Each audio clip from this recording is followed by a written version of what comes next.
My self is Maria रियासत, your English teacher. जैसे कि आप पहले during all those holidays you were taught by miss Ayesha, वो आपको जो है वो पढ़ा रही थी थर्ड ईयर का, और उन्होंने शॉर्ट स्टोरी स्टार्ट करवाई। और आज से जो है वो आपकी ऑनलाइन ये क्लास जो है वो मेरे साथ होगी अनटिल अनलेस कि जो है वो कॉलेज में आपकी क्लासेस जो है वो स्टार्ट नहीं हो जाती हैं। और हम बिल्कुल वहीं से स्टार्ट करेंगे जहाँ से आपने जो है वो, जहाँ तक आपने इन ऑनलाइन क्लासेस में मिस के साथ जो है वो पढ़ा हुआ है। ओके, जैसे कि आप लोग शॉर्ट स्टोरीज़ के बारे में मुख्तलिफ जो है वो आप शॉर्ट स्टोरीज़ पढ़ चुकी हैं मुख्तलिफ राइटर्स की, those belong to different societies. तो वो लिटरेचर चूँकि रिफ़्लेक्ट करता है, सोसाइटी को रिफ़्लेक्ट कर रहा होता है, वो लाइव्स को रिफ़्लेक्ट करता है। इनफैक्ट ये रिफ़्लेक्शन होती है आपकी लाइफ की। तो राइटर्स अपनी राइटिंग के थ्रू अपनी सोसाइटी को, अपनी लाइफ्स को, अपने लाइफ स्टाइल को, जो आपकी इवल्स हैं मुआशरे के अंदर जो मौजूद हैं, और मुआशरे यानी किस किस्म का लाइफ स्टाइल हम अडॉप्ट करते हैं, मुआशरे का सेटअप कैसा है, हमारे अंदर पाई जाने वाली इवल्स कैसी हैं, हमारा मॉरल लेवल कैसा है, इन सारी चीज़ों को जो है वो डिस्क्राइब किया जाता है थ्रू दोज राइटिंग्स। ऐसे ही शॉर्ट स्टोरीज जो है ये बिल्कुल एक मॉडर्न जानरा है जो कि 20th सेंचुरी में ही इसको स्टार्ट किया गया है। और ये सारी ही शॉर्ट स्टोरीज़ जो हैं ये मॉडर्न राइटर्स ने लिखी हैं और ये 20th सेंचुरी से बिलोंग करती हैं। तो with the passage of time जैसे जैसे मॉडर्न मैन की अपनी साइकी कम्प्लेक्स होती चली जा रही है, ऐसे ही राइटिंग्स भी कम्प्लेक्स होती चली जा रही है, यानी उसको एक्सप्रेस करना भी उस तरह से जो है वो एक कम्प्लेक्स हो गया है। शुरू में जैसे कि फॉर एग्ज़ाम्पल आप उर्दू के नावल्स पढ़ते हैं तो एक स्टार्ट लिया जाता था, एक दफ़ा का ज़िक्र इस तरह से कह के पूरा इंट्रोडक्शन दिया जाता था और एक एंड होता था। लेकिन अब बहुत सारी स्टोरीज़ आप ऐसी भी देखेंगे कि जिनमें कोई एंड ही नहीं है। पूरी स्टोरी में समहाउ आपको कोई आइडिया ही नहीं मिलता कि राइटर कहना क्या चाहता है, यानी इतनी एम्बिगुअस राइटिंग जो है वो लिखी जा रही होती हैं, इतनी कॉम्प्लिकेटेड होती हैं, लेकिन वो बहुत डीप होती हैं, बहुत फिलोसॉफिकल होती हैं, बहुत मीनिंगफुल होती हैं। वो थोड़ा सा जो है वो रीडर को कंसंट्रेट करना पड़ता है, आपको डीपली उनको गो थ्रू करना पड़ता है, so that you may find the findings of that study और ऑफ दैट नावल और दैट शॉर्ट स्टोरी। आपको डीपली गो थ्रू करना पड़ता है। आप ये देखें जैसे हम भी जो इस मॉडर्न इरा में रह रहे हैं, हम भी ऐसा इस तरह से ही कॉम्प्लेक्स हैं, हमारी साइकी भी, हमारे मसाइल भी उसी तरह से हैं। कहने को तो हमें करने को कोई काम नहीं है कि हम एक मैकेनिकल इरा है कि we are fully controlled by those machines, कि हमारे हर एक काम को जो है वो मशीन्स कर रही हैं, लेबर नहीं है। लेकिन हम साइकोलॉजिकली अफेक्टेड जो है वो इरा, साइकोलॉजिकली अफेक्टेड रेस है हमारी, और हम साइकोलॉजिकली इश्यूज़ का शिकार हैं, और इन इश्यूज़ को सॉर्ट आउट करना ज़्यादा ज़रूरी है। तो आज जो हम स्टोरी स्टार्ट करेंगे, the duchess and the jeweller, ये बिल्कुल एक साइकी को डील कर रही है। अच्छा, ये स्टोरी जो है वो वर्जीनिया वुल्फ ने लिखी है। ये फीमेल राइटर है जो इंग्लैंड से बिलोंग करती थी, और इन्हीं के एज में जो है ये दोनों जंगे अजीम का अरसा भी इन्होंने देखा है। इन्होंने और भी ज़िंदगी में अपने बहुत से मसाइल का सामना किया है। पोइट्री, प्रोज़, यानी इनकी जो प्रोज़ होती है, ये इन्होंने बहुत सारे मशहूर नावल भी लिखे हैं। इनकी जो प्रोज़ है उसमें ज़रा पोइटिक सी डिक्शन होती है, यानी शायराना अंदाज में जो है वो कहानी बयान करने का इनका तरीका है। और यहाँ पे भी इस स्टोरी में भी वो हमें अपने मुआशरे की जो एलीट क्लास है, जो तबका अशराफिया है, जो लैंडलॉर्ड्स हैं, जो कि हमें आउटवर्ड देखने में बड़े ही डिसेंट, बड़े ही सिविलाइज्ड नज़र आ रहे होते हैं, वो हमें ये यहाँ पे रिवील करती है कि दैट हाउ फिल्थी और हाउ अगली द पीपल आर, कि उनका इनर कितना अगली होता है, वो किस किस्म की मॉरल वाइसिस के शिकार होते हैं, मोरालिटी नाम की चीज़ नहीं होती है, और अपनी उस स्टेटस को मेंटेन रखने के लिए किस किस किस्म की जो है वो बुराइयों में वो लोग इंगेज्ड रहते हैं। और यहाँ में द डचेस जो हैं वो जो नस्ल दर नस्ल एक नवाब ख़ानदान से ताल्लुक़ रखती हैं, ये नवाब बेगम के लिए है। एंड द ज्वेलर, और एक जौहरी है जो कि बचपन में तो किसी एक गरीब ख़ानदान से बिलोंग करता था, लेकिन थ्रू अनफेयर मीन्स जो है वो काफ़ी दौलत गेन कर लेता है और एक हाई स्टैंडर्ड भी गेन करता है। लेकिन उसके माइंड में वो जो शुरू वाला वो फिल्थ है, वो जो उसकी अनफेयर वो जो डीलिंग्स रही हैं थ्रू आउट हिज़ लाइफ, वो आज तक जो है वो उसको इफ़ेक्ट करती हैं। अच्छा, इस स्टोरी में एक और भी राइटिंग स्टाइल में आप देखेंगे, जैसे कि हम स्टोरी की टेक्स्ट को भी पढ़ेंगे और साथ साथ हम क्वेश्चंस भी करेंगे। जिस तरह हम क्लास में किया करते थे कि मैं आपको जो है वो कुछ पॉइंट्स जॉट डाउन करवाऊंगी, क्वेश्चंस को डील कैसे करना है। हम ये भी डिस्कस करेंगे कि स्टोरी में रेलिवेंट क्वेश्चंस कौन से हैं, कौन से मोस्ट इम्पॉर्टेंट क्वेश्चन है और उनके अंडर कौन कौन सी हेडिंग्स हैं, आपने उन क्वेश्चन को डील्स कैसे करना है। करना तो फिर भी आपने वैसे अपनी गाइड बुक से ही उसको याद करना है, लेकिन ये थोड़ा सा आपको जो है वो थोड़ा सा इस तरह से कि आपकी अंडरस्टैंडिंग को थोड़ा इम्प्रूव करने के लिए कि आप ज़रा थोड़ा खुद से भी ट्राई कर सकें। जैसे कि स्टोरी हमें जो है वो एक एलीट क्लास की कहानी बताई गई है। अच्छा, इस स्टोरी में जो राइटर है, जो वर्जीनिया वुल्फ है, उसका राइटिंग स्टाइल एक बहुत फेमस है। वो एक टेक्निक यूज़ करती हैं, स्ट्रीम ऑफ कॉन्शियसनेस। हम बाद में क्वेश्चंस में भी जो है वो इसको डील करेंगे कि स्ट्रीम ऑफ कॉन्शियसनेस क्या होती है। अच्छा, चूँकि इस स्टोरी में बार बार इसका जिक्र आना है, बार बार जो है वो जो ज्वेलर है वो माजी में ज़्यादातर सोचता है, प्रेजेंट में रहते हुए अक्सर वो बात माजी में चला जाता है। तो इससे थोड़ा सा आप फेमिलियर होंगे इस टेक्निक से, तो आपको थोड़ा ईजी रहेगा इसको पढ़ना। स्ट्रीम ऑफ कॉन्शियसनेस, कॉन्शियसनेस होता है कि आपकी थॉट्स, आपकी थिंकिंग्स, आपके आइडियाज़। और स्ट्रीम होता है, वैसे तो नदी को कहा जाता है, तो स्ट्रीम बहाव को भी कहते हैं, बहना।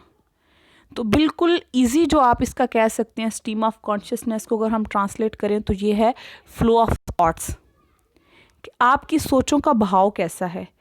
जो अभी मॉडर्न में जो राइटिंग्स लिखी जा रही हैं उसमें राइटर्स जो है वो इस टेक्निक को बहुत ज़्यादा इस्तेमाल करते हैं कि इनर थिंकिंग को रिवील किया जाए। पहले जो है वो राइटर खुद ही बता दिया करते थे कि कैरेक्टर ने ये कुछ पहना हुआ है, इस तरह से वो बिहेव कर रहा है, ये वाक़यात उसके साथ होते हैं, खुद ही नतीजा अख्स कर दिया जाता था। लेकिन अब जो मॉडर्न राइटिंग्स लिखी जा रही हैं वो थोड़ी सी एम्बिगुअस हैं, उसमें बहुत सारी बातें जो है वो रीडर्स पर छोड़ दी जाती हैं कि वो खुद भी एनालिसिस करे, रीडर भी देखे कि आखिर ऐसा क्यों हो रहा है। अगर कोई आदमी एक इस तरीके से बिहेव कर रहा है या कोई करैक्टर कोई एक ऐसा एक्शन करता है तो उसके बिहाइंड रीज़न क्या है। तो यहाँ पे राइटर हमें बिल्कुल जो है वो कैरेक्टर की इनर थिंकिंग को दिखा रहा है कि वो सोच क्या रहा है, कि आप गैस करें उसकी सोच से कि उसकी पर्सनैलिटी कैसी होगी। यहाँ पे जो हमारा एक ही दो किरदार है, Deutsche and the jeweller. Deutsche बिल्कुल जो है वो स्टोरी के मिड में आएंगी, उससे पहले ज्वेलर के ही बारे में जो है वो सारी स्टोरी है।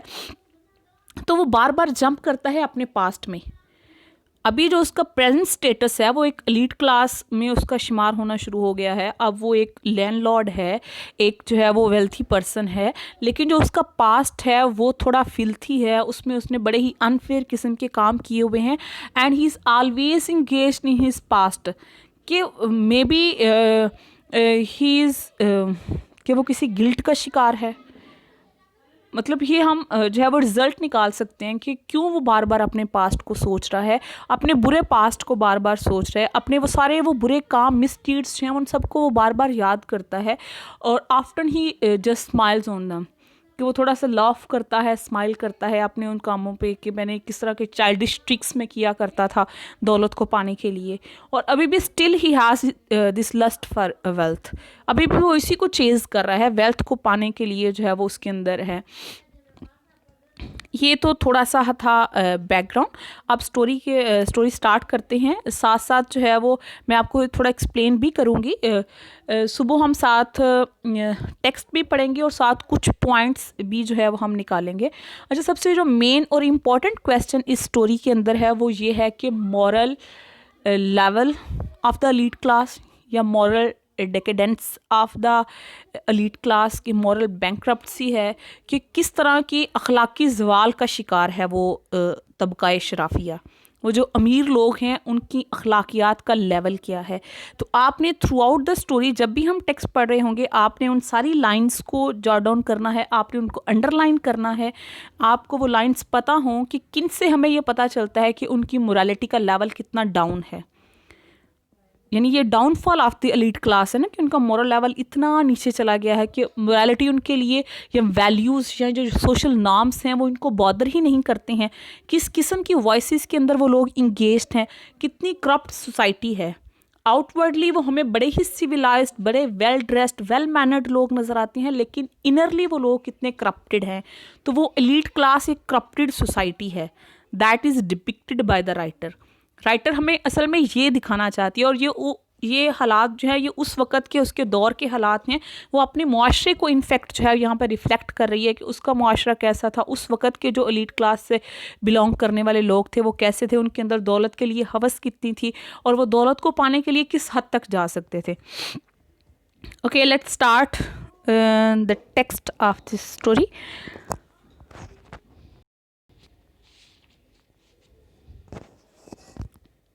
Oliver Bacon lived at the top of a house.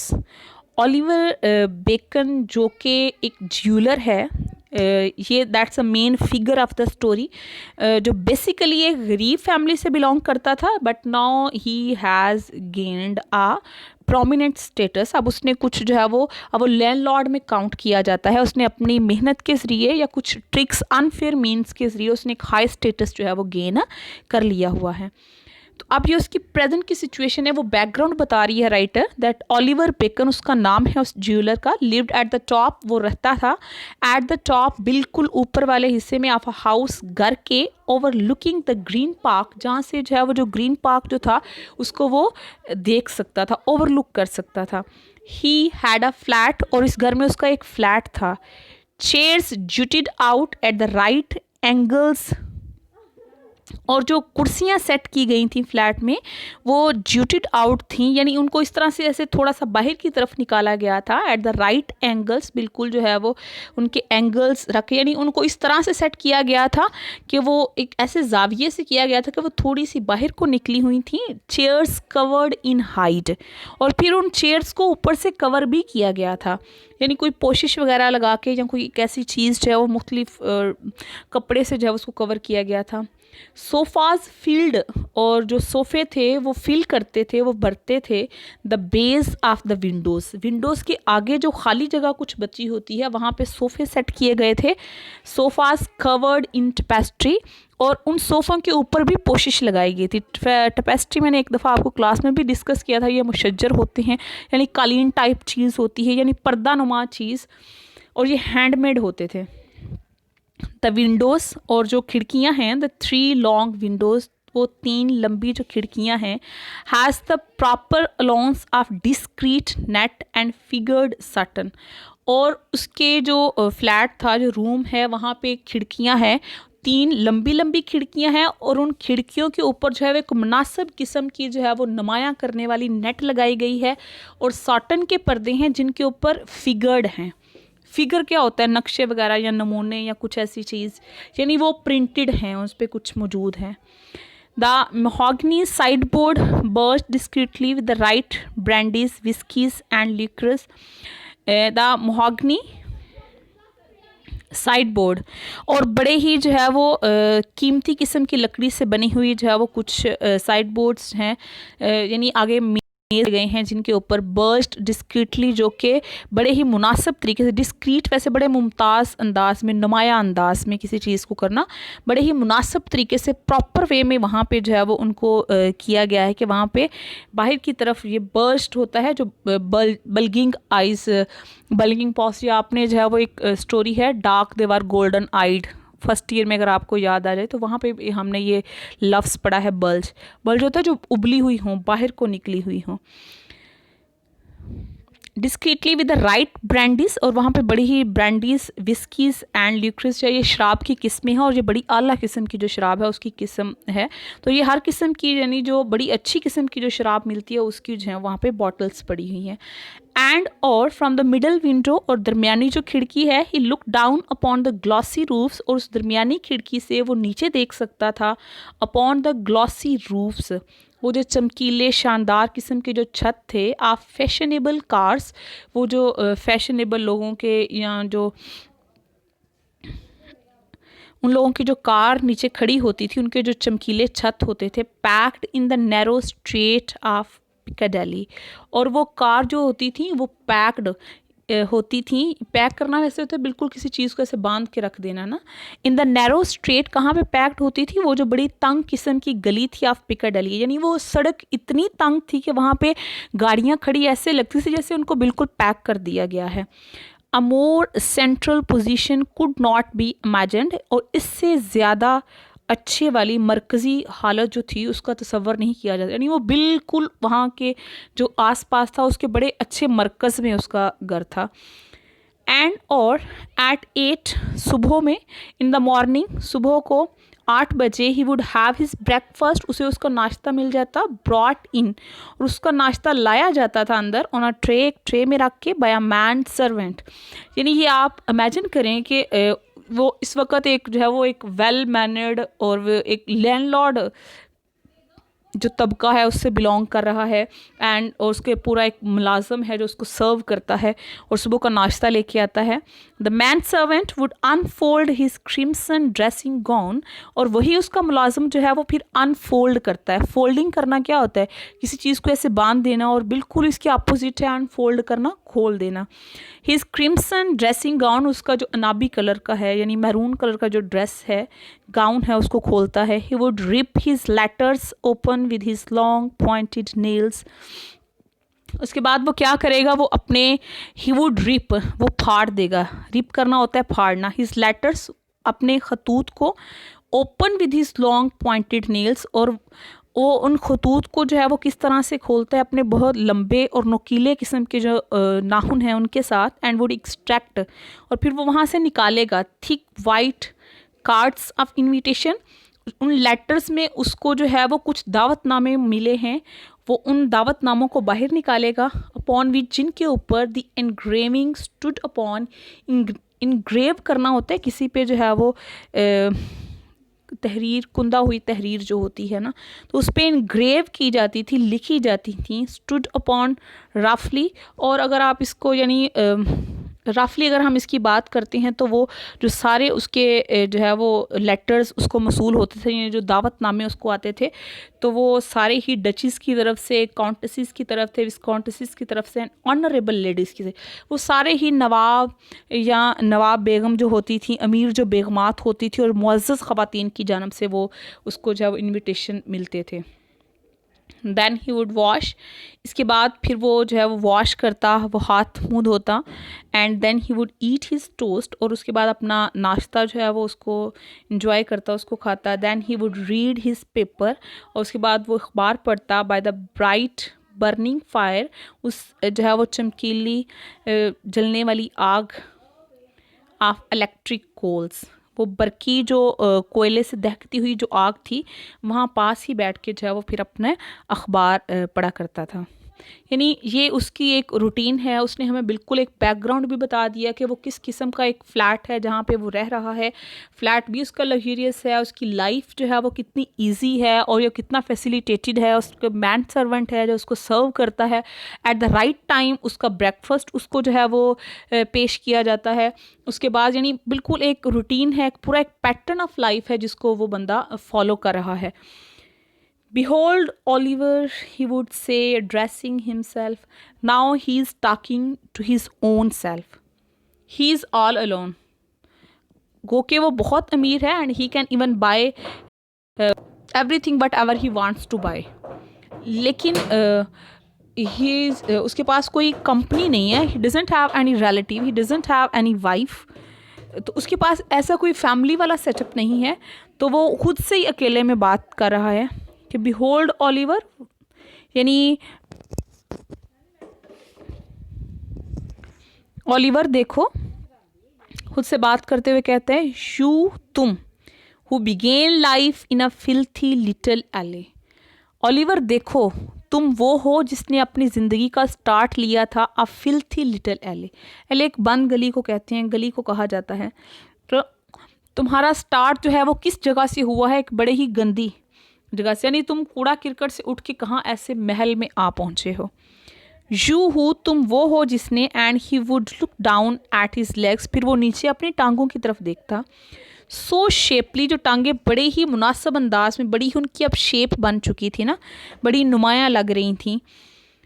In their perfect trouser, उसके वो बड़े ही कमाल के, वो यानी एक मुकम्मल, यानी उसकी ड्रेसिंग भी मुकम्मल किस्म, हर एक चीज़ में बिल्कुल परफेक्शन पाई जाती है।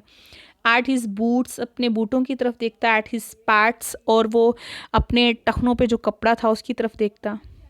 दे वर ऑल शेपली, हर एक चीज़ बहुत ही प्रॉपर थी, बहुत ही मुनासिब थी, यानी it wasn't any fault in any thing.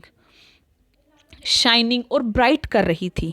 तो उसकी ड्रेसिंग हमें दिखाती है कि वो कितना वेल्दी है, किस किस्म का जो है वो आउटफिट वो पहनता है।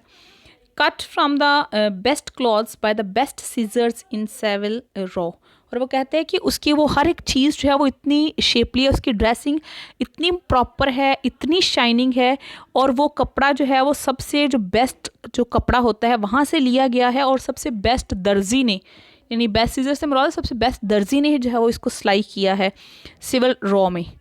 बट लेकिन he dismantled himself after and became again a little boy in a dark Eli.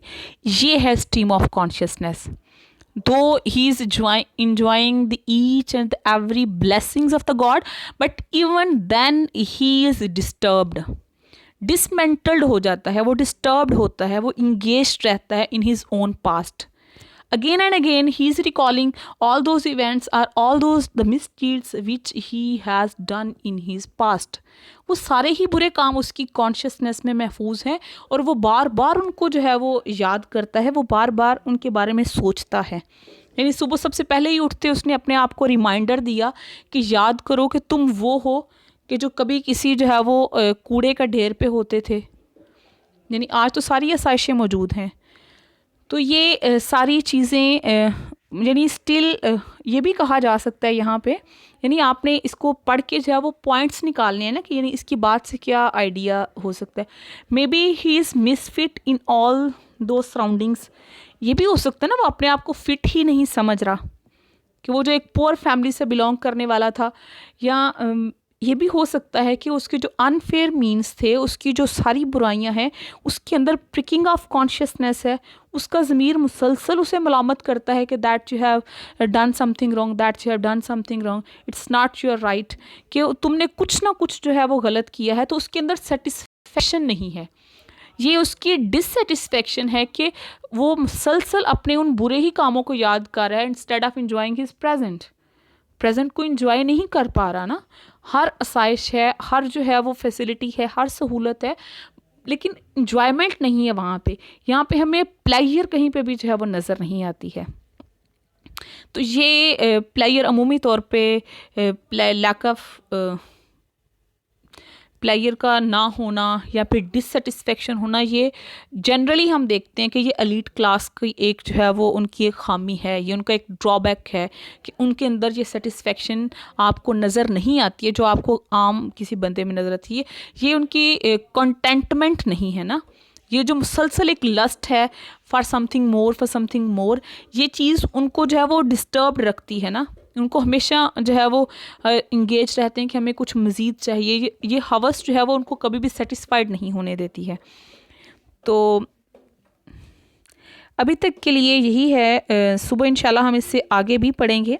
आप जो भी मैंने इसके साथ मेन पॉइंट डिस्कस किए हैं, काइंडली उन पॉइंट्स को साथ साथ आप लिख भी लीजिएगा ताकि जब हम लास्ट में क्वेश्चंस करें तो वो सारे यही पॉइंट्स होंगे जिनको मैं साथ साथ डिस्कस कर रही हूँ। But hope so I will try कि मैं नेक्स्ट लेक्चर में जो है वो साथ आपको रिटर्न जो है वो कुछ पॉइंट्स भी साथ मेंशन करूँ ताकि आप उनको जो है वो मेमोराइज रखें। जो मेन क्वेश्चन आपने, जो फर्स्ट क्वेश्चन जिसको आपने याद करना है विद द टेक्स्ट, वो ये है कि मॉरल बैंकरप्सी या the downfall of the morality of elite class, उसके जो है यानी द मेन इंपॉर्टेंट क्वेश्चन जो है ये आपने इसको करना है, और इसी के पॉइंट्स हम जो है वो साथ साथ निकालते चले जाएंगे। ओके, सी यू इंशाल्लाह टुमारो। अल्लाह हाफिज़।